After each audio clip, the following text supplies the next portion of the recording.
ವಿಶೇಷವಾಗಿ 24 ಗಂಟೆ mobile use ಮಾಡೋದು, ಎಲ್ಲಿ ಹೋದರೂ ಮೊಬೈಲ್ ತೊಗೊಂಡು ಹೋಗ್ತಾನೆ ಇರೋದು, ಇದು ಬರೀ ಸಣ್ಣ ಮಕ್ಕಳಂತ ಅಂತಲ್ಲ, ದೊಡ್ಡವರಲ್ಲೂ ಈ ಒಂದು ರೋಗ ಕಾಡ್ತಾನೆ ಇದೆ.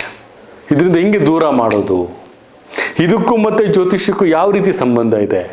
ಜ್ಯೋತಿಷ್ಯ ಶಾಸ್ತ್ರದಲ್ಲಿ ಇದಕ್ಕೆ ಯಾಕೆ ಈ ಥರ ಆಗ್ತಾ ಇದೆ ಅನ್ನೋದನ್ನು ನಾವು ತಿಳ್ಕೊಬೇಕಾದ್ರೆ ಕಾರಣ ಏನಪ್ಪ ಅಂದರೆ, ಇದಕ್ಕೆ ರಾಹುವಿನ ಪ್ರಬಲತೆ, ಗುರುವಿನ ನೀಚ ಸ್ಥಾನ, ಇದೇ ಒಂದು ವಿಶೇಷವಾದಂಥ ಕಾರಣ. ಇದಕ್ಕೆ ರಾಹು ಪ್ರಬಲನಾಗಿರ್ತಾನೆ, ಅವಾಗ ಅವರು ಮಂದಗತಿ ಮಂದ ಬುದ್ಧಿಯಲ್ಲಿ ಹೋಗ್ತಾರೆ, ಯಾವುದು ಮಾಡಬೇಕು ಅದನ್ನು ಮಾಡಲ್ಲ, ಯಾವುದು ಮಾಡಬಾರ್ದು ಅದ್ರ ಬಗ್ಗೆ ಮಾಡ್ತಾ ಇರ್ತಾರೆ. ಇದು ಪ್ರತಿಯೊಬ್ಬರಲ್ಲೂ ನಡೀತೆ. ಇದರಿಂದ ಏನಾಗುತ್ತೆ, ವಿದ್ಯಾರ್ಜನೆ ತೊಂದರೆ ಆಗುವಂಥದ್ದು. ಇಂತಹ ಒಂದು ವಿಚಾರವನ್ನು ತಾವು ದೂರ ಮಾಡಬೇಕು ಅಂದರೆ ಸರಳ ಪರಿಹಾರ, ಉದ್ದಿನ ಒಂದು ದಾಳನ್ನು ಅಥವಾ ಉದ್ದಿನ ಒಂದು ದಾಳನ್ನು ತಾವು 11 ಬಾರಿ ಆಂಟಿ ಕ್ಲಾಕ್ ವೈಸನ್ನು ಮಾಡಿ 3 ದಾರಿ ಸೇರೋ ಜಾಗಕ್ಕೆ ಬಿಡುವಂಥದ್ದು.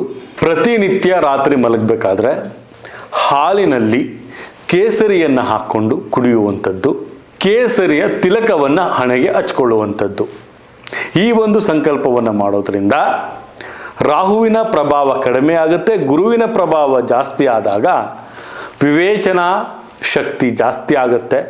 ಮೊಬೈಲ್ ನೋಡುವಂಥದ್ದಾಗಿರ್ಬೋದು, ವಿದ್ಯಾರ್ಥಿಗಳಿಗೆ ಏಕಾಗ್ರತೆಗಳಾಗಿರ್ಬೋದು ಜಾಸ್ತಿ ಆಗಿರುತ್ತೆ ಅಂತಲೂ ಸಹಿತ ತಿಳಿಸ್ಕೊಡ್ಬೋದು.